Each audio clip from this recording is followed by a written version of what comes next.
Holy high rollers, Batman! Tiki here, and I'm wandering through each and every episode of Batman the Animated Series with a blindfold on. I'm going through these episodes knowing nothing, but have no fear, folks. Alongside me is an animated series expert. See, folks, long ago, I made a vow to educate Tiki in the ways of Batman the Animated Series, serving as his spirit guide to Gotham in a way. And tonight, we're talking about the Joker's Wild. Oh, how absurd they made a casino after me. Dragon, I was very, very amused by this episode, my friend. I thought it was a great Joker story. That's kind of all I'll say about it, because I'm very curious to see what sort of the fan perception is of this episode. Because honestly, this is not one that I've seen pop up in top 10 lists, generally speaking. Like, this kind of flies under the radar and is sort of like one of the things I'm looking for when it comes to doing this show, is these episodes where it's like, it's got a lot of like really, really good Batman and Joker dynamics built into a story where the Joker kind of gets played by all intents and purposes. And I really appreciated it, man. I had fun every step of the way with this one. Yeah, Joker's Wild is an interesting case because, well, let me give you a little bit of context here. So first off, this is directed by Boyd Kirkland, of course, the man who kind of started it all with On Leather Wings. Boyd! What? I'm sorry, I just was like, Boyd! Yes, Boyd. Yeah, so the guy who started On Leather Wings, did Perchance the Dream, Pretty Poison, given one of our guest stars within this episode. I thought that'd be appropriate to mention. Of course, yeah. Of course, this one, very importantly, this is written by Paul Dini, again, kind of the godfather of the Joker. One could argue, the man, of course, responsible for not only Heart of Ice, but essentially all the also Harley Quinn, all the great Joker stuff from the animated series. All that falls under Paul Dini's territory. That's why you definitely have a lot of that good banter between Batman and the Joker. And this one, the studio worked. Now, this is important. So the studio that worked on this one, this was ACOM. Now, ACOM's come up. We've covered a few of the ACOM episodes. There are a few more that we're going to cover in season 2, and you'll notice it's going to stop after season 2 for a very good reason. So ACOM, oh boy, they did Be a Clown. So they did kind of one of the Be a Clown, not one of the A Joker episodes, let's call it. Not a bad episode, just I'm pretty sure it's not a Dini episode. I think that kind of says. To tell you the truth, I barely remember that one. He kind of accidentally kidnaps the mayor's son. I know the premise of it. I barely remember anything that happens within it. Yeah, so you have that, and also Last Laugh. So again, the point is they've worked with Joker before is the main point I'm trying to make here. They've done Last Laugh and Be a Clown, and those two have something in common in that ACOM was not the A studio either. ACOM, progressively, they were getting worse with the animation stuff. There were a lot of inconsistencies, there were a lot of faux pas in the animation, and it gets worse from here when we check in with them next. I don't know if this production-wise was the last one they did. All I know is from what I hear from the production team and from Bruce Timm, from what I've heard in the interviews and stuff, this one was the last straw for them working with this studio. This is, and I can see why in places, but trust me, it does get worse when we get to some lackluster episodes coming up that they also did. There might be one or two more after this. I know there's one of the ones I really don't like is coming up. Not soon, but not soon, but we're not far from it. I mean, that's interesting because I feel like, yeah, it's not like exactly A material when it comes to the animation itself, but honestly, Dragon, I do think it's A material when it comes to the actual Joker writing it on display here, and I do think it's more memorable than some of those other Joker episodes you mentioned. It is, but I feel that the animation is what really holds this episode back, and this is a show where, again, you're not wrong, Tiki. This is a solid episode with the writing, absolutely. The story-wise, it's a really great story idea. Speaking of which, story. So Paul Dini came up with the idea for the story. Basically, you always have Joker's Wild as kind of a thing in culture. You always have Joker's Wild. It's an old phrase. You see in casinos all the time. And you're just kind of thinking about the casino theme of all that. And just, we do a show where we have the Joker on a regular basis. Why don't we work it in there, So the logic was, it's not unless you're Batman 66, you can't have Joker run the casino. Unfortunately, you can't have that happen. So basically, the idea is, okay. So what if somebody was using the image of a famed Gotham villain, and this kind of played into a thing Dini was kind of laying out for the series as a whole. The Gotham's villains as celebrities, like basically, it's like kind of like how like the John Dillingers of the day, Sure, sure. Yeah, and basically, what if we use that factor and really kind of use it to kind of pull one over on the Joker? Therefore, Joker's working to the casino. We're kind of a little fun, logical thing. Well, yeah, if supervillains were a thing in your town, you try to capitalize on it and make it a tourist attraction. And of course, Dini kind of put the extra spin on it later on. And oddly enough, I thought you might get a kick out of this. Dini also was a little inspired by some, in terms of design and everything, he was inspired by, themed hotels as well as Disney dark rides. I do kind of get a kick out of it, and I can see it. Yeah, yeah. Yeah, Especially the themed hotel side of things, for sure. Absolutely. So anyway, so yeah, that's the thing, Tiki. It's that the show. Whenever you play, whenever you have like those top 10 lists, you always have kind of the absolute A material episodes, and it's the animation and the storytelling working in perfect harmony together. And I think that's why this one really gets swept under the rug, because again, it's a really fun episode. And again, we'll get into that, believe me, especially again the dialogue, and you hit really on what I love about the episode, most of the Batman Joker stuff. But that's the thing; it's just the animation holds it back, and it's like there's some weird things that really don't pop up a lot in the series that are in this episode with some of these Joker scenes. Anyway, so. But Dragon, I want to illustrate, and this is like a good reason why we're doing this experiment with the Batcave here. Is that, coming in with fresh eyes without any of kind of like the baggage of like, oh, which animation studio is doing which. It's like, I honestly don't, like, I know there's animation airs in there, but honestly, I'm so used to animation airs and shows of this era that I kind of just turn a blind eye to them, honestly, and writing to me is the most important factor. So, I mean, that is a cool thing about what we're doing here with the Batcave is, going into this completely fresh, I was just kind of like, oh man, this is great. It's like, we've got this side villain who's kind of pulling one over on the Joker, and Joker and Batman are getting a lot of dynamics with each other, but it's Joker and Bruce Wayne for a change. And I was delighted throughout a majority of this episode, Dragon. So this should be a fun conversation. All right, let's break it down. So we start off in the Arkham Asylum rec room. This is a fun running gag. If you ever pay attention when we go to Arkham Asylum in the future, you'll notice that Jonathan Crane and the Mad Hatter, they're always like playing chess or checkers, or like they're hanging out. They really hang out together in Arkham. They're kind of secret buddies throughout the course of the series, but no one ever talks about it. Seriously, it's really funny. If you ever look, like they're always just hanging out in the asylum. It's really funny. Kind of makes sense to the guy's all about the study of the mind, and the guy's all about the manipulation of the blood. They're both kind of mind manipulators in a sense. It kind of makes sense they would be friends. I don't know. It's kind of fun. So let's see. So they're hanging out. Meanwhile, Hugo Strange is just like, "Can I play, guys? Go away, Hugo. You freak us out." Oh man! And of course, it's the BD Wong version of Hugo Strange. Yeah. Nobody likes Hugo. All right. Yeah, Hugo's just the Charlie Brown of the Oh God. of the Arkham inmates. Yeah. Anyway, so Ivy, Poison Ivy's in this episode, and I want to say this is the this is the third time we've seen Poison Ivy outside of like her in a cell one episode. So let's just say it's like the third time we've actually done something with Ivy, because we saw her in Pretty Poison, obviously. We saw her in Eternal Youth, which you're not crazy about. Yeah, it wasn't one of the better ones.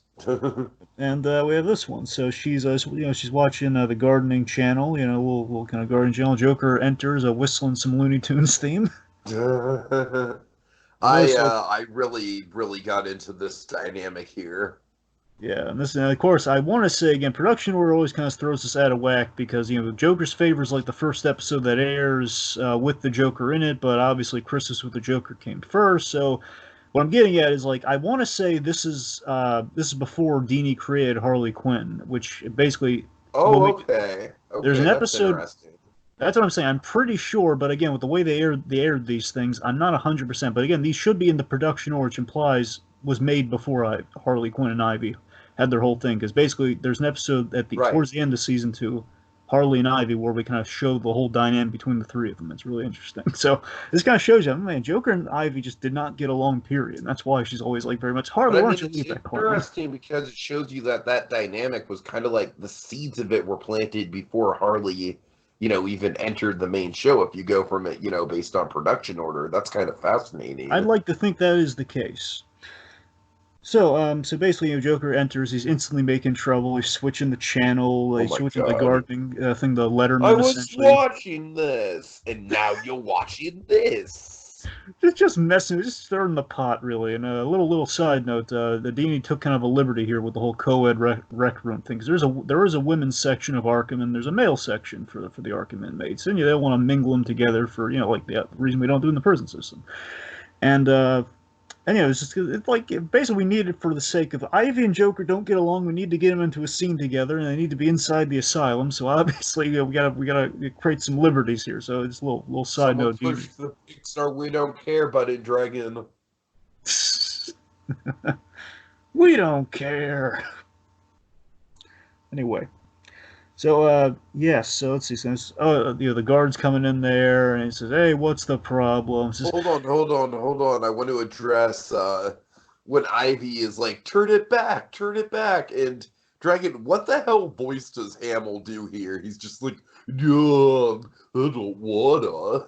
Yeah, he's doing like nope, don't wanna. I know it's here's the thing. I know it's an obscure TV reference. I'm blanking on it. You know what it kind of reminds me of? It kind of reminds me of like Looney Tunes, like, oh, I'm gonna put the rabbits, George. That is entirely possible. Given like we have like 3 Looney Tunes gags with Joker in this episode. Right. So it's entirely possible. It's probably that, but it's either that or an obscure TV reference. I think your thing's more on point though. All right. So the guard's asking what's all the hullabaloo here, and Joker's saying, "Easy, careful, Sonny Jim. The plant lady's going to whack us again." And of course she starts to blame Joker. I didn't start anything. I was just watching. I was just sitting here, and then he came in and says, "That's right. You're always blaming me, and the children wonder why we fight." So the guard. This is what I'm talking about, Dragon. Like, Mark Hamill is so on point with his delivery, and the writing between these two is just so great and back and forth and quippy. I'm already in love here. That's the thing, you gotta remember, like I want to say Joker's favor onward with the Joker. That's been Hamill from the get-go before he had the dub over Tim Curry. I know it's been a while since I've had to go over that, so it's a little refresher. So that's why Hamill's just so good and so just kind of gelled into the role at this point. He can just kind of go from point A instead of having okay, I have to do my thing, but I also have to match up the lip sync with Tim Curry's thing. Gotcha. He's given a lot more freedom there from the get-go, and of course then they animate to essentially what he read. So all right, so of course, yeah, right, just really fun dynamic, and of course he's pulling the old Peanuts line. "If you try to hold my hand, I'll slug you."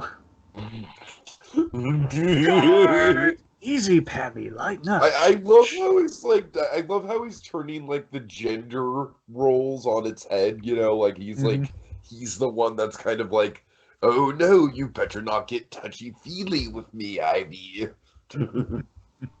So let's see. So the guard switches it to to the news. Appease everybody. You'll watch this. You'll go back to your cells. All that sort of stuff there. So we're watching from the Gotham Palace stage, which is a little reference to I don't know what the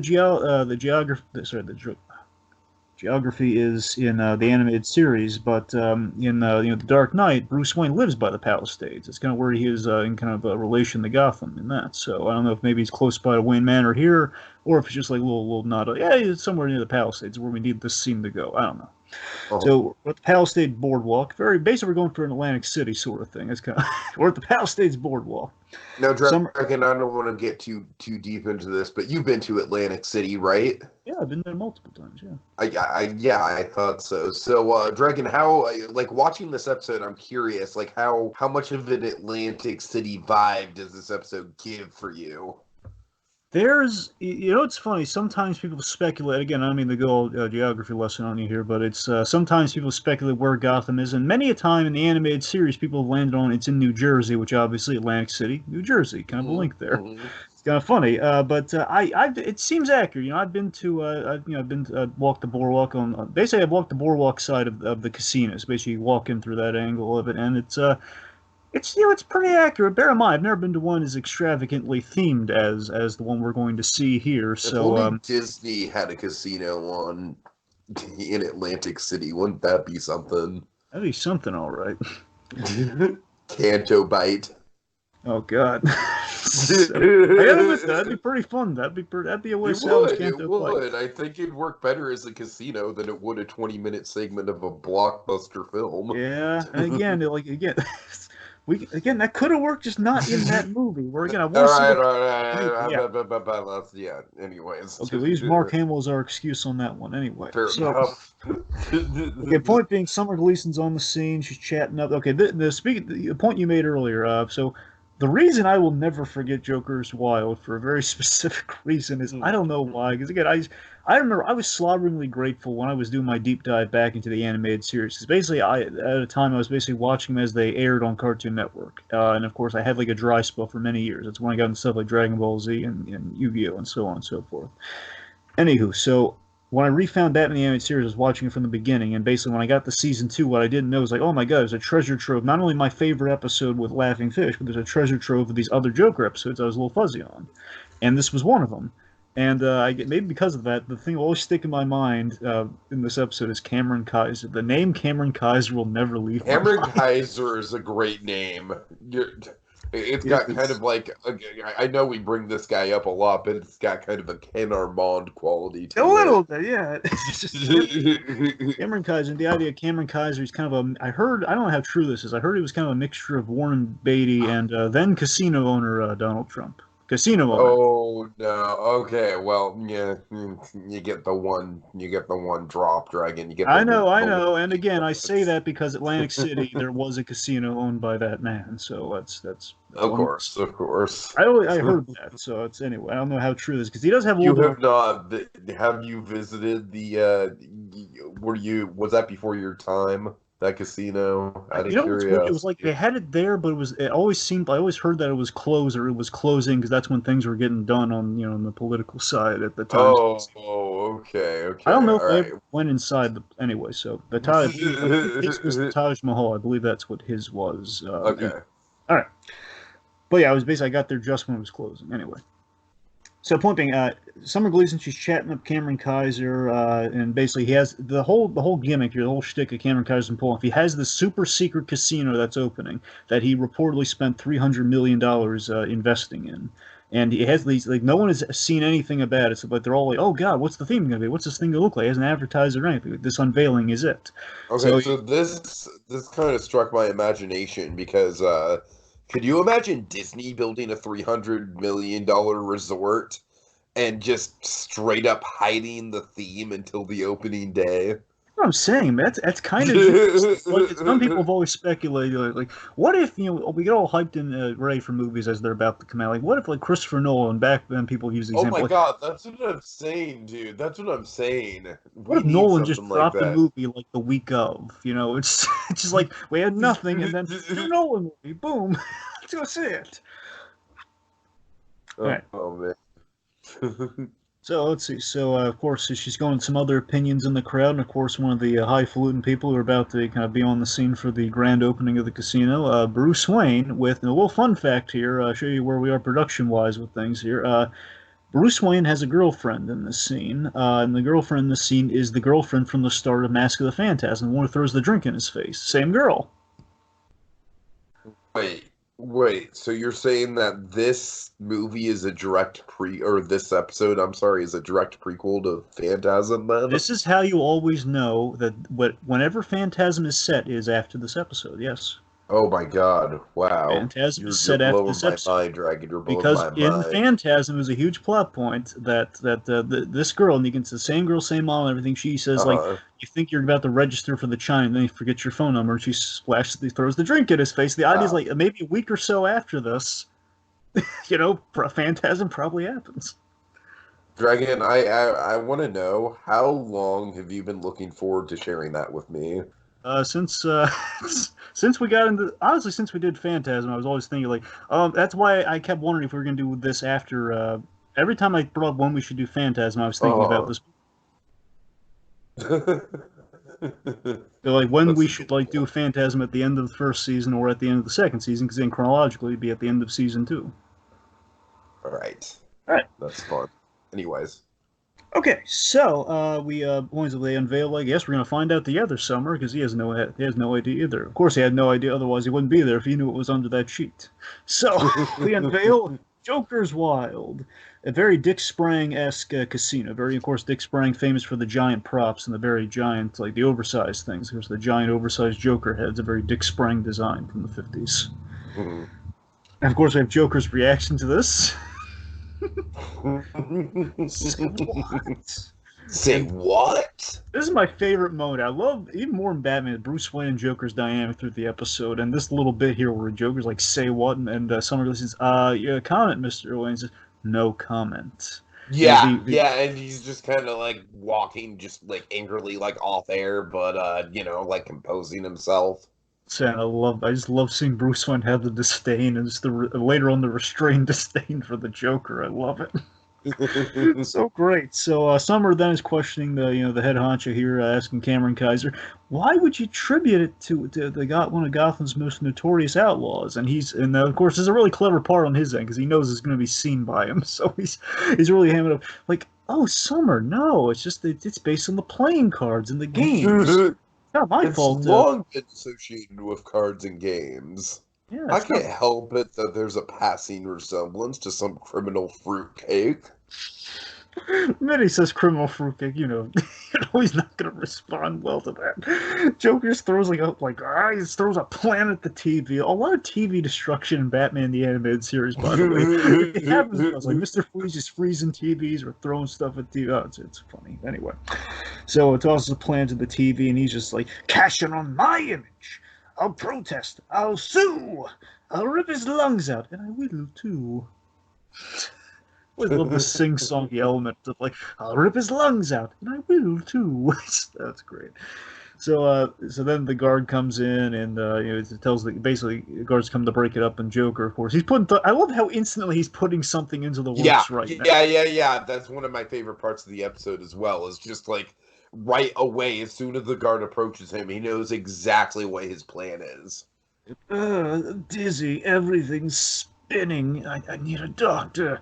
So of course it's been taken out there. The Ivy has this great barb to the Joker here, which says, "Oh, and Joker, thanks for the smile." Just seeing him lose his crap. But there's on top of that we have really off. This is the beginning of really off model Joker, because already, if you notice in the episode, his head's oversized the whole episode. But outside of that. Yeah, again, it's just, to me, I'm just kind of enjoying the writing. Like I said, I know, it's got great, it's Dini, man. Never has Dini let you down with the Joker. That's exactly. I tell you, like, when he just looks angrily at Ivy, here's the thing that annoys the crap, man. The biggest design thing that's wrong throughout the whole episode. Whenever he emotes, he has like the dark paint under his eyes, like the dark kind of like little black under the yellow eyes. What they did here, what the image did is they basically, Joker doesn't have eyebrows. He has a brow that is accentuated by the triangles underneath his eyes. What they did here is that they made the black parts, they made them just little eyebrows, which just looks all sorts of wrong. It's like they turned it upside down. It moves like an eyebrow, and he has no eyebrows. That's the weird thing. They gave him random weird eyebrows. Okay, Dragon, I'm sorry. I'm gonna give you a hot take right here, alright? A piping hot Tiki take. You ready? I still prefer this off-model Joker with the weird eyebrows to the New Adventures of Batman and Robin Joker. I mean, fair enough. Hey, it's still pulling from the good stock. I'm just saying it's really wonky looking compared to the other really great Joker episodes. That's all I'm saying, man. At least he has eyes still, yes. All right. About that, but I'm just saying he looks really weird. Like, if this were the regular Joker, it'd be really off. You're right.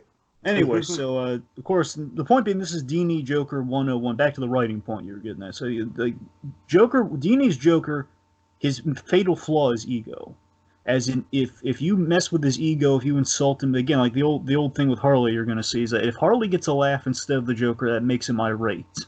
If you make fun of the Joker, he doesn't respond well to that. That's the like Joker's all about his ego, and this is, of course, this episode is the first. I want to say this is where Dini cracked the code on Joker's ego being his folly. Yeah, for sure. All right.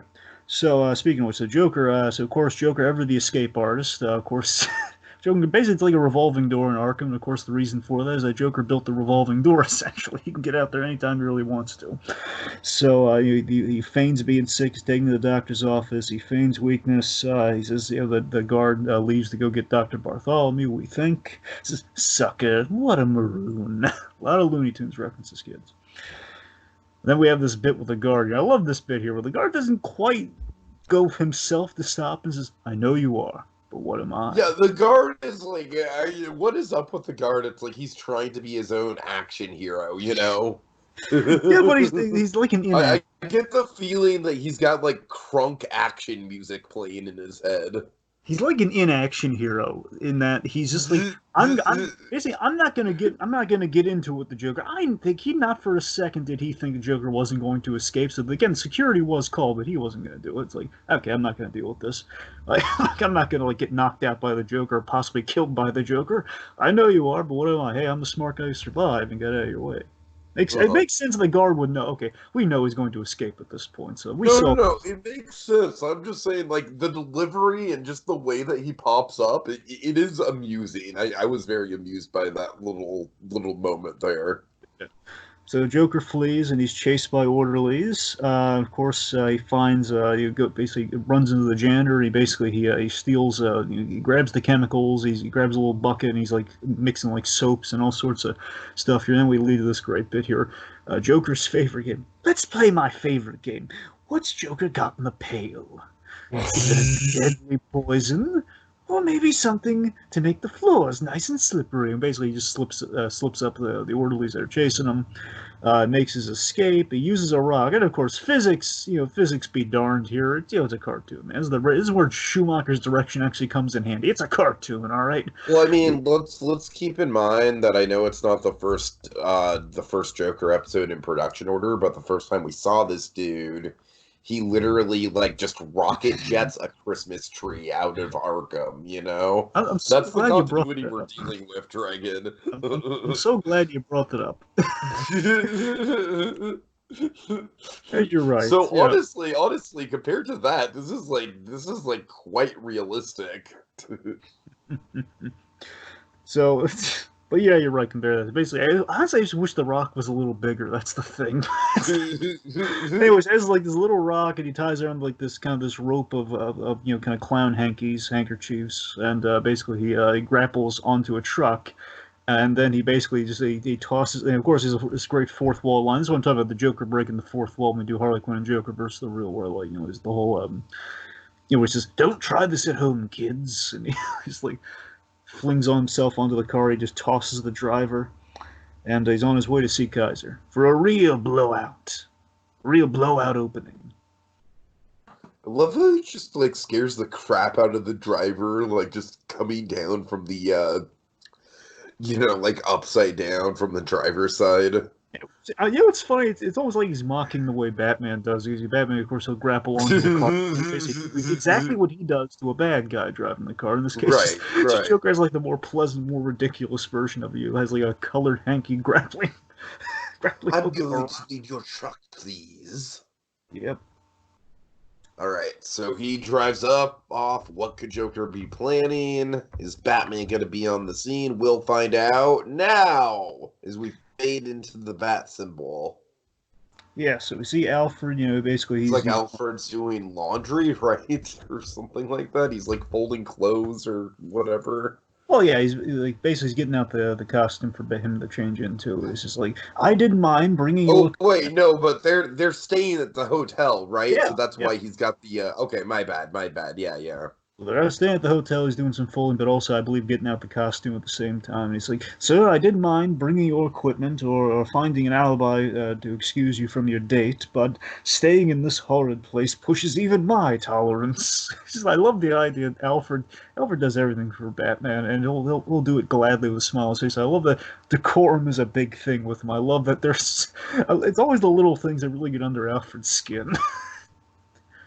Just staying in a Joker-themed hotel. That's where he draws the line. Like, oh man, this is pushing it even for me. So Bruce, Batman here, he suspects that Kaiser wasn't always theming the place after the Joker. We have this really great visual clue for the audience here, where basically he removes the wallpaper and we see a Camelot theme underneath, which is going to be interesting. So Batman now he's fully changed the costume. We have this really cool bit where he's hitching a ride on the top of the elevator all the way to the penthouse, which is where Kaiser's office is. Batman investigates. I love investigative Batman here, a little flashlight and everything. Oh, we got a lot of investigative Batman this episode, Dragon. We do. So he finds even better. How can the episode get any better with investigation? Models. Models, freaking models, man. Oh boy, where's Kevin Walkdell when you need him? Oh God.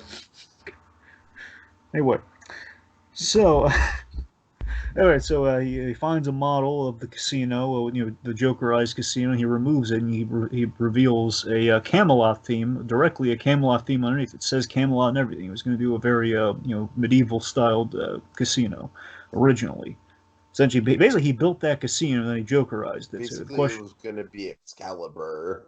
Precisely. So that's the thing. So it's a question of like, why is he doing that, which we're going to find out later. We have this thing, which we have the. There's another animation here. We have the disappearing, reappearing file. He looks on the desk. There's nothing on the desk. Oh my God! Yeah. Looks again. Yeah. Magic file just appears. It's going to be important. This is really not. This is not ACOM's finest episode at all. It's not their worst, but not their best. So. He finds the financials. Important. This is a big thing. There's a little thing to you. I'm sure you might have just glazed over it by all means. It's a little thing, but it's a thing that people definitely took notice of. So finds the financials as well as the information on the Joker, and the big thing that jumped out to a lot of people. Joker's name is only referenced, I want to say, 2, maybe 3 times in the entire animated series. Of course, in reference to '89, Jack Napier.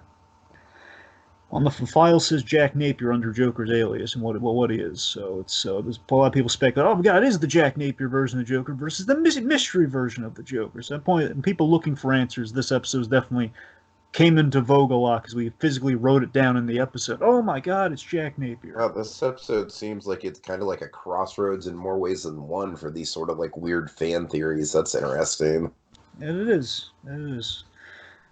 So then we have a guard who looks I'm convinced they reused this guard, by the way. I'm convinced if the guy didn't have a different voice, I would go as far to say that Cameron Kaiser planted this guy in Arkham Asylum to make sure the Joker escaped. You think he's the same guy as the whole, like, that I know you are, but what am I guy? Now, here's the thing, Tiki. Isn't it amazing? Wouldn't that make so much sense that he let him go and that he didn't stop knowing he was going to escape? If it were the same guy, it's not because he has a different voice. But if it were, though, that's what I'm saying. Point is, they use the same guard model for like the henchman here in the suit, so it's literally the same big, giant, block-shaped guy. Same guy, different voice. So anyway, so the security enters. He gets into a fight with Batman. This really cool desk move where Batman he dodges a few blows. He kind of backflips on the desk, and in the chair he kicks the guy right into the smack dab into the model. Not the model. Right into the model. Uses a smoke pellet to escape. Bad exit, which is what he does. Then we let's see. So after that we pan down. So I love this. We go from that to the exterior to the laughing Joker head, and then we pan down and we reveal Joker entering the casino. Now we have that. This line says so much about this. This is the best line of the episode for me. Jumping Jiminy Christmas. It's an homage to me. I'm kind of sorry I have to blow it up. Well, I mean, it's like this is the interesting thing about this episode is the fueling the Joker's ego, right? Because as soon as he gets some room to play in this playground that is very specifically created for him, I mean, he falls right into the trap, and he's kind of almost happy to fall into the trap. It's like it is kind of like a utopia for him almost. Yeah, but I love that again. This line sums up the episode so well. And that Joker, he's basking in it, man. But before he finds out that someone's trying to play a joke on him, up until that point, it's like I'm gonna have fun here, but I am gonna blow it up because I cannot have this be an efface to me. I didn't know because I didn't okay it because it wasn't my doing. I'm going to blow this place up. That's the Joker in a nutshell. That's Dini writing the Joker so well. It's like yes, it's like he can't have like he loves this place, but he can't abide by it though. It's brilliant. Mm-hmm. That's the character. If again, it's like famously with Mad Love. Again, he didn't okay the death trap. Therefore, it doesn't matter to him. All right, so Joker, as he walks in the place, thinking about what he's going to do first, a pit boss dressed exactly like the Joker, he walks over there, and he gives Joker a bunch of money and chips and tells him to deal at table 6. God. So now we've just given Joker a little bit of we've literally given him the keys to the. This is kind of what I'm talking about here, where Joker is just kind of like, he does sort of have all the power here. Like he is just like you said, he's handed the keys to the candy store, and he's just like, oh, don't mind if I do. Mm-hmm. Then again, all work and no play. So it's basically we have some really one-sided blackjack, let's call it. I love blackjack, by the way. It's just crazy. So the point is like he's absolutely cheating, and he's stealing. Basically, he's just taking all the money from the players. It's just ridiculous. And obviously, the security sees this. By the way, security, the guy running the monitors in the security room, Ernie Hudson. Oh. Nice. Yeah, he plays this guy in the helicopter pilot. So. Interesting pool. Yeah, a little fun fact. All right, so the security sees us. They tell Mr. Kaiser, and he says, "Let him deal." All right, you're the boss. So then we have my favorite scene in the episode. What is it? The Joker blowing the raspberry to the people at the casino table? Okay, not that part, but I mean, that is just amazing, though, right? It's like all the people at the casino table are just so put off by the Joker, and the Joker is just straight up trolling these casino people, right? It's like this is what I'm saying, Dragon. This is why I like the episode so much. It's so fun with like just all this offbeat Joker stuff. You know what it reminds me of, Dragon?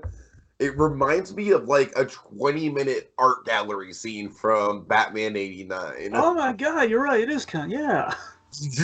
It's like Joker's just coming in and he doesn't really have a plan, but he's just having a good time in his element. He's basically just killing time until he's doing what he's supposed to do there, just like in '89. He has to, he needs to talk to Vicky Vale, but needs to wait for the place to be fully. Basically, he's working his way up there. He's going to walk up the stairs in a few minutes. He's like, I might as well bask before I go upstairs, just destroy the art museum. All right, but I'm sorry. What is your moment here? Okay, so basically it's this whole scene, the Bruce Wayne Joker scene. So first off, yeah, of course, yeah. This is my moment too. Yeah. So Bruce hears the laughter. I love this. He's over but first of all, the casino, by the stuff that designed the casino. I love like the Harley Quinn, waitresses and the whole 9 yards. The place looks great. Clown alleys, what they call the gaming area of the casino. Yeah, well, it's almost as good as the Black Canary bar and grill from Batman. All-Star Batman and Robin, where they're all running around in Black Canary outfits. Dragon, isn't that something you'd want to go to? Speaking of DC-themed entertainment. Oh, God. Just deep pull there, but yeah. You know what I'm talking about. I know you're talking. So, all right, so Bruce, he hears the laugh, and he knows that laugh, man. It leads to the awesome... He plays it so cool, man. He plays it like fucking Bond here. The best example I have, this is the '89 scene done right. Done classier, where we have Bruce Wayne this is like Batman and Joker meets Casino Royale. It is, but I mean seriously, it's like the '89 scene where they had to force that scene between Michael Keaton and the Joker, where it's it's literally just like Bruce Wayne having like the whole dance of the devil in the pale moonlight, the whole like you want to get nuts, let's get nuts, that whole thing. Where they force that, and they just had Michael. I'm pretty sure John Peters had the idea for that scene. We're like, okay, we need to get him out of the suit and let's just give him something crazy to do. And this is like that scene, but done with an actual point to it instead of just being like, yeah, let's give him a scene out of the costume, and he needs to be a tough guy because why not? But this is you're right. We went the Casino Royale approach, and it's awesome. Where just and I love the innuendo within the dialogue between like they don't know, like Joker obviously at this point doesn't know that he's Batman, but he's Yeah, just yeah. it's like it says, "Try your luck, friend." Again, if he only knew who he was talking to right now. It's like, "Try your luck, friend." Hey, don't I know you? And again, it's great dialogue. This Dini dialogue at its finest right now. It says, "Oh, you're Bruce Wayne, so this is how your family made all those billions." Secrets out. And I love the restrained charm because he just wants to punch Joker in the face. Oh yeah, the whole time. Yeah, yeah. But again, he's keeping it all together so well. It says, and you are? Oh, just a nameless clown shuffling my life away. Too bad it's in such gruesome surroundings. And this is my favorite Mark Hamill delivery in the whole episode here, where basically just he fumbles the cards and he puts them all together. We have this great shot. Again, the animation's really dodgy in this episode. This is the best shot of the whole episode of him, though. Where we pan up and we see Joker with like a serious look on his face. He's restrained too in this scene where it says, "Don't care for the decor." Mm-hmm. It says, "Oh, all those horrible faces grinning at me. That would do something in my mind after a while. Who says you have one?" This is, oh yes, if I'd be ready for a laughing academy if I had to see that ugly face anymore. It says, "Why I ought to hit me." It's the perfect. Oh god, it's the perfect terminology. It's like hit me and it's 20. Oh, and what do I? 21. Oh, lucky me. I love just the dryness in Kevin Conroy's performance here. He's just so dry. Okay, Dragon, let me ask you something that I was kind of speculating on the couple times I was watching this episode. Do you think Bruce is counting cards here? Oh, absolutely. Remember, we see the deck at the end. It's bet. Yeah, he has a second deck or something. He palmed the cards. Somehow. Okay, so he knows the. Okay, just making sure. Yeah, he cheated during this too. That's the thing. Gotcha. At the end of the what he said, I'll show you. So at the end here, it says, "Oh, lucky me! Something for the Wayne Charity Fund." Good night. He tips him. I love. He gives him one of the chips and he tips him. And he leaves, and Joker's just so irate. And he hates that guy got one over me. He breaks the chip, and it's really hard to do that, by the way. He breaks the plastic chip in his fingers. Like, and then we reveal Batman basically puts his winnings in the bucket that Alfred's holding, and then he pulls out the deck of cards. So he palmed the cards. That's what he had up his sleeve. He's here. Just love. He did that to get under his skin, just to mess with the Joker. But also, he did that to verify. Okay, this guy absolutely is the Joker. That's what that was the whole point of the conversation. This is what I'm talking about. Why couldn't '89 have had a scene like this? That's what I'm saying. Yeah. All right. So then Batman, all decked out, he enters. Basically, re-enters the casino, and he grabs the wrong clown. Basically, he went to the table. Presumably, as you do in casinos, he probably switched tables. Because I assume he would go to the right table. He was just at. Batman just wouldn't go grabbing any random table because he was. I think you remember where he just was. But Sure. they switched the tables probably. That's why he's at a different table. Joker now has like an advantage where he sees, okay, Batman's here. He grabs the cash. Basically, Joker cashes out. He grabs all the chips and runs, and he runs straight to the Joker mobile.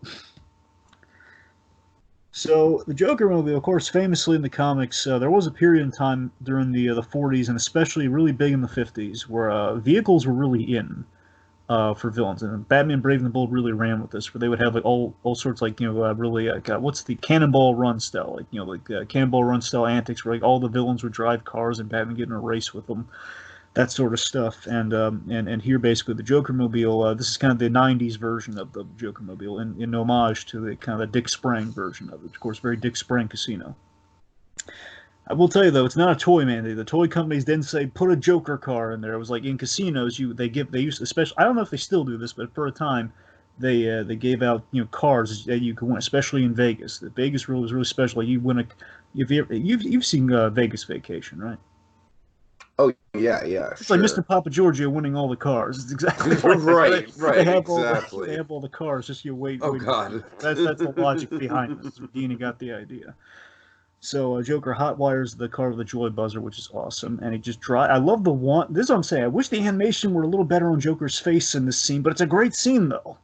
because he's driving the car all throughout the casino, which is insane and awesome. So over the top. A Batman, he jumps into the car, but he was like get to the wrong angles. He's just like thrown in the car, and Well, I mean, Joker just Dragon, I'm sorry. It's like, that's what I'm saying. I know I keep repeating myself here, but the fact that Joker is just so in his element in this episode and is just kind of, he's got a full-blown Joker mobile in a casino themed after himself, and he's just having the time of his life, trolling all the pedestrians, and I don't know, Dragon, there's just such an air of just like kind of like freewheeling fun about this episode, absolutely. So yeah, we have Joker at the wheel, off model as he may be. We have an awesome Joker at the wheel. He's Honestly, the off model kind of like adds to the surrealism, to tell you the truth. Because he gives him that really weird look. He basically gives him saying, yeah.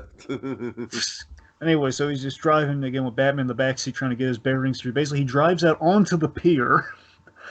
And then basically Joker on his way here. Thankfully, now I don't know if the idea I never got this. I don't know if the idea is if Cameron Kaiser bought the Joker's actual Joker mobile that we just never seen up to this point. And because Joker knows there's an ejector seat there. I don't know if he's just in tune with hoping there's an ejector seat there, or again, Cameron Kaiser did have the specs to all the Joker's gadgets in that file up there, like the squirting flower and everything. Presumably, maybe he's replicated the car down to every detail. Again, he really wanted to spend that $300 million, I guess. I don't know. Point being, Joker, he pulls the ejector seat. He kind of is launched out of there before crashing to the end of the pier. Batman, he dives in the water before he crashes into the pier. And then we have like this is your freewheeling Joker right here. Joker hanging from a mermaid's tail, like a little neon sign of a mermaid. It's very Muppet style. It's like it's in the Muppet movie where Kermit the Frog jumps before he gets squashed by not the bulldozer, but I guess it is a bulldozer. The steamroller, by the steamroller. Yeah, the steamroller. Yeah. Where he gets crushed by the steamroller. It just has this line of like, that was just a sneak peek. Now the real fireworks are about to happen. So then we have Chef Joker, which I love. It's funny, but also a little lazy at the same time. I just love this is like the fun absurdity where Joker, because everyone's dressed like him in the casino, doesn't have to put on like a full-on getup. He just like he did in Be a Clown, where Be a Clown's in like a whole different clown disguise. He just has to wear a chef's hat and he just go by willy-nilly. Sneaks a cart full of explosives to the amusement area. Basically, it's under construction. I guess they're building like more of a theme park section of the casino. Yeah, again, Dragon, kind of like a Disney thing, sort of like the phase 1, phase 2 of it all, you know what I mean? Mm-hmm. Let's see, so Kaiser watches this on the security camera, and I guess he really paid a special attention to this area factoring. Okay, it's under construction, be the perfect area for ground zero for blowing up the casino. He preps the copter. He tells his men to prep the copter for an exit. Basically, have the helicopter ready in 20 minutes because he knows it's going to happen. He puts all the money in a briefcase. Then Batman makes his entrance, like throws the battering right at the briefcase. Awesome. And basically, he solves the Kaiser mystery there, where he says, "You want this casino destroyed." He hits the briefcase Fonzie style, opens it up, and it basically grabs the papers and everything. This is. You want the insurance money if it gets destroyed by an outside force, being the Joker, which is very excusable. Okay, Joker destroyed your casino. Certainly, we're going to give you your $300 million back. Why wouldn't we? Of course, Cameron Kaiser's like, "Oh yeah, you got me," but as you've said, there's too much at stake to stop now. He hits a button, and essentially, he has a security measure where he has like he has a pad on the floor that electrocutes Batman. So anyone standing on the pad will get the crap shot out of him. So then Batman he has his men send Batman stumbling down the elevator to his friend Joker. Send him to his friend. And of course, he goes down there, and then Joker sees him. On instinct. Joker bashes Batman on the head, factoring like, "Oh man, your reflex is a little slow. I guess that car crash took a lot out of you than I expected. More out of you than I expected." So then we have this really trippy psychedelic coming to shot where it's like everything's spinning in green, and then we rack focus there to get Joker there. Again, off mono with the eyes in there. It's a broken record at this point. We're on the same page. Yeah. Point being, it's really. The only thing I'm going to note though is it's at its worst in every shot. He's off mono in this scene, though. I will point that out, though. No, I mean, the thing is, I feel like. For as good as the intimate Batman and Joker stuff is at the end from a writing level, it is where the where the animation does kind of start to get distracting. Yeah. Whereas I think I like the first half of the episode more, just because, like I keep saying, it is, just the Joker in his element, where I kind of feel like the off-modelness almost kind of adds to the silliness. So because of this Batman and Joker stuff, it's like we're meant to really be engaged with it. I do kind of agree with you that here, the off-model stuff kind of starts to become more of a problem for me. Yeah. So we see Batman's is tied up and he's on a giant. This is a really good set piece though. It's on a giant roulette wheel held by a giant metal Joker. The idea it's like kind of like a tilted world, but it's a roulette table. That's kind of the idea. So let's see. So basically, Joker says his plan. Basically, he's rigged everything up. So now when Batman spins, he's linked to the dynamite. It's going to blow the casino up. So it'll basically knock out 3 birds with one stone. It'll blow up Batman, the casino, and Kaiser up, and all in one glorious shot. And Batman then reveals, and this is what this again, Bruce that Bruce Joker scene was the best scene in the episode. This is also really good Batman Joker writing though, and that Batman reveals that Kaiser's been playing Joker for a patsy, and he's going to end up miles away laughing at him. And Joker's in this moment, he knows Batman's not lying. He just knows like, yo, I hate it when you make sense.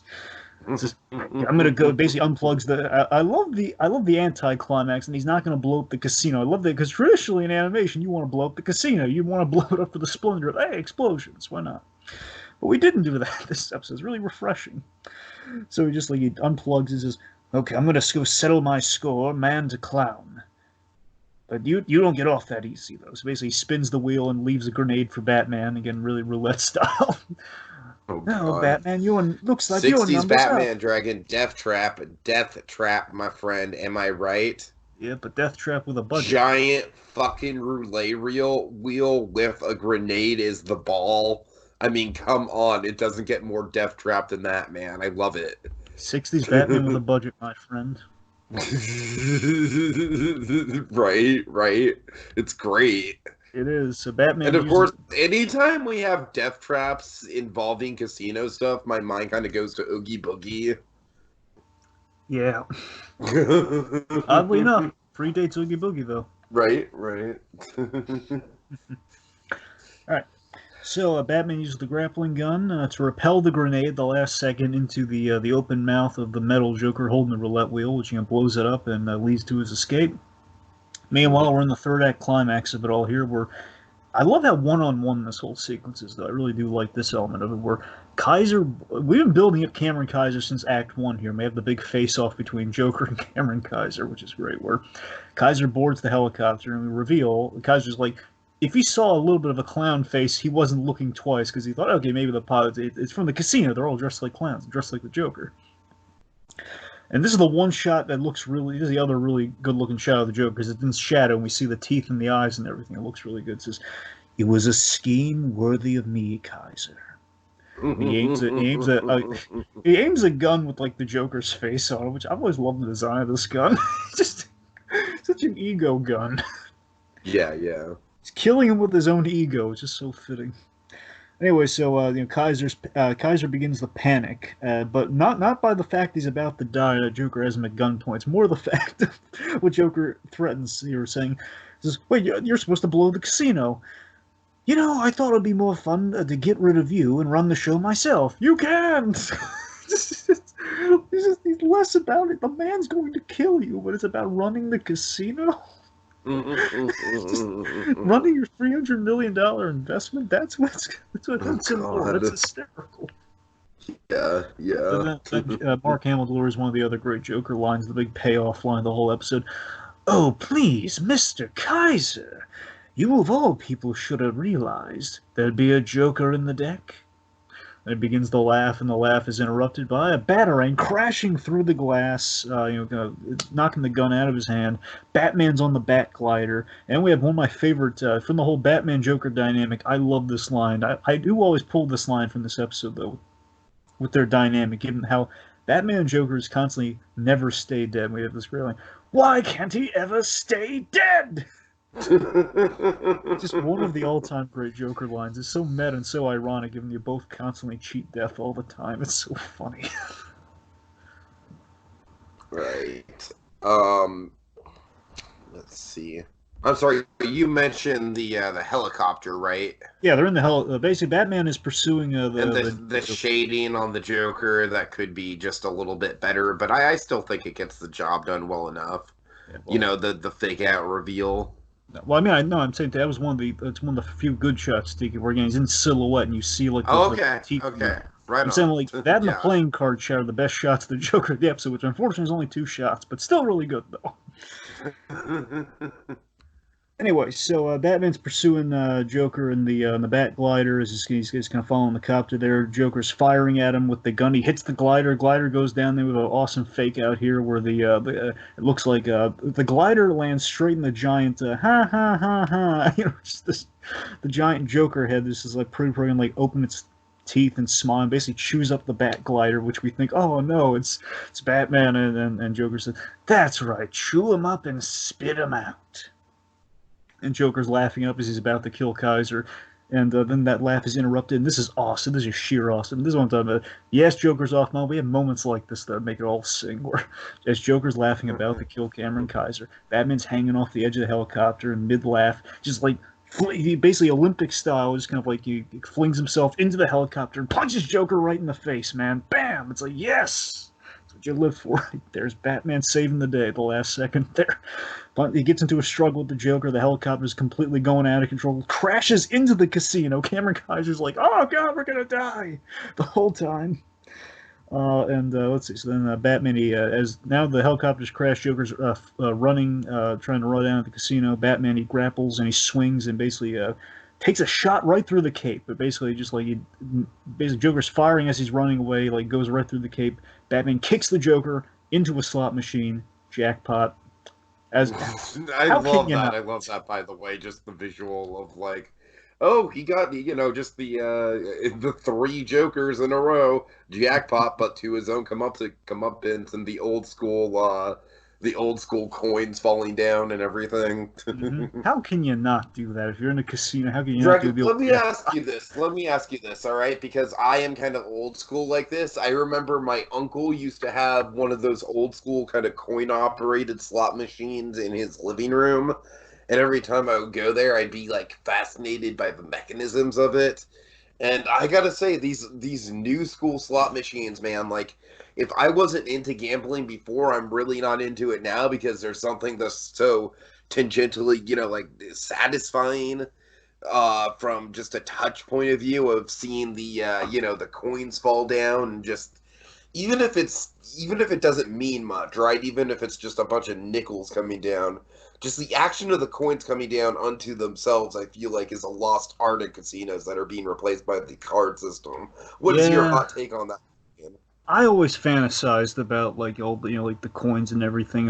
Here's what I do though. I will before I was of age and I could go into the casinos. I went to an arcade that had slot machines. I was close. I got to the coin experience though, because if you didn't get tickets, sometimes you would get coins. Mhm. And that was kind of the closest I got to that one. But yeah, I don't.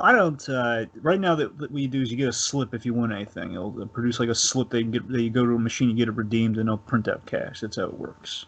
Gotcha. So it's not as thrilling, but it's yeah, it gets the job done. I mean, the point being, you can still pull the lever if you want to. So at least you have that fun element of it all. You can still like pull a giant lever. You don't even have to do that anymore. You just push a button now. But Mm. Yeah. All right. So we transitioned from Joker's foiling to it being captured on TV, or the full circle transition, really full circle element of the episode here. We're in Arkham in the rec room yet again, and Joker is watching his own foiling, and he switches the TV to Looney Tunes, and then Ivy Oh Mad my Hatter god. Crane. I love this. I love this crossover. I love the fact that Looney Tunes exist in this universe in canon. Dragon, that's great. Oh, it And does. Even I would like to think that I would like to think, Dragon, this is gonna get into like a little bit of crazy headcanon here, but I would like to think that Joker sort of like took some inspiration from maybe the best of the Looney Tunes in his own persona. Like, let's see, I'm gonna have a little bit of Bugs Bunny, but a little bit of Daffy Duck. I don't know. I love the idea of Joker being a Looney Tunes fan, man. It's fun to think about. Oh yeah. Also, a little Anyway, fun fact: in the universe, in the DC, in the DCAU, in the universe of Batman the animated series, oh even no. in Batman Beyond, Looney Tunes still play on TV. Oh man, That's that's 50 trippy year, to that's think 50 about. years from the animated series. That's 50 You years in know the why that's trippy to think about is because because the Batman Beyond is already such a product of the 90s, so it's almost kind of like this time loop in a way. Yeah. All right. All right. So of course all the inmates, Ivy, Mad Hatter, and Crane, they're all like sitting on the couch next to him and says, "We were watching that." Oh God. So they switch it back, and we continue Joker's foiling. We have Joker muttering under his breath, "No good, whacked out the losers. You make me sick." I love how it just ends on like just a cynical like Joker's just really defeated and just like blah, that's it.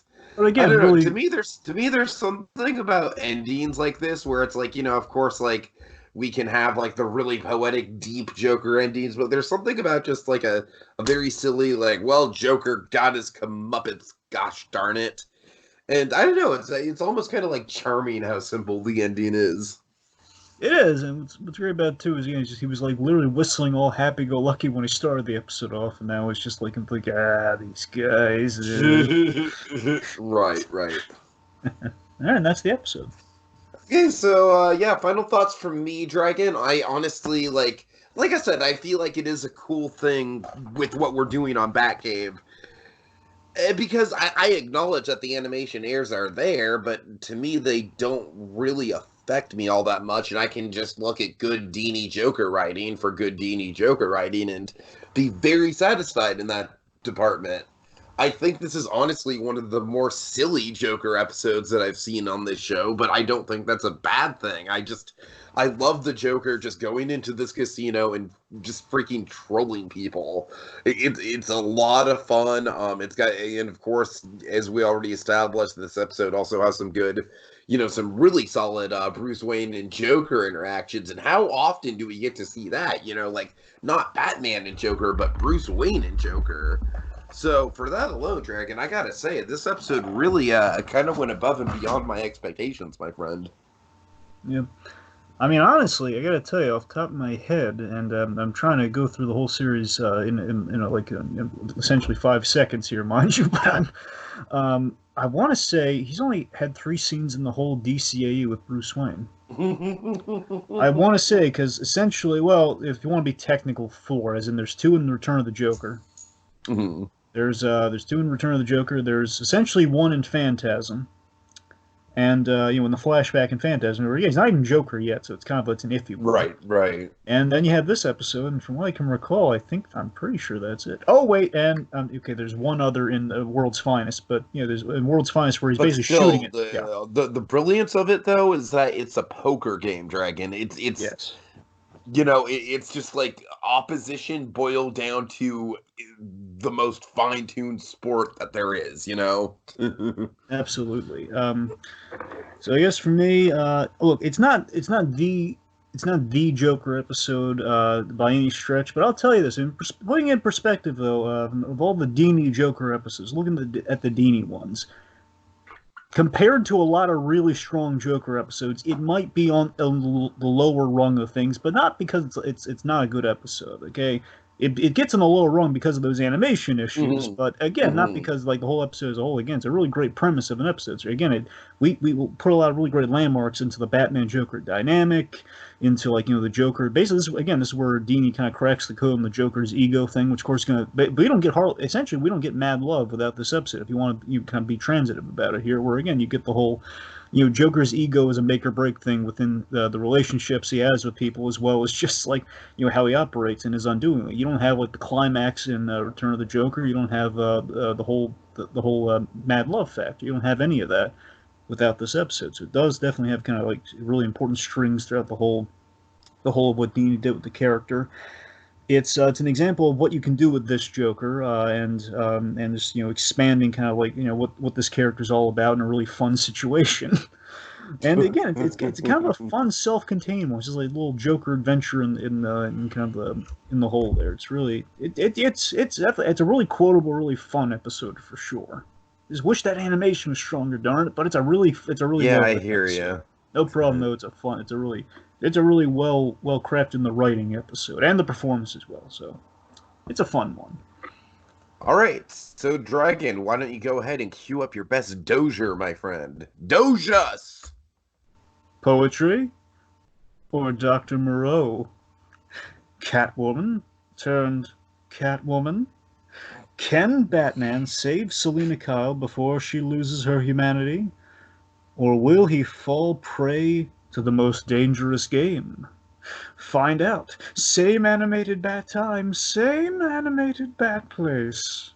I'm already excited for this one, my friend. This episode sounds bonkers. On the next visit to the animated Batcave with Tiger! I know you are, but what am I?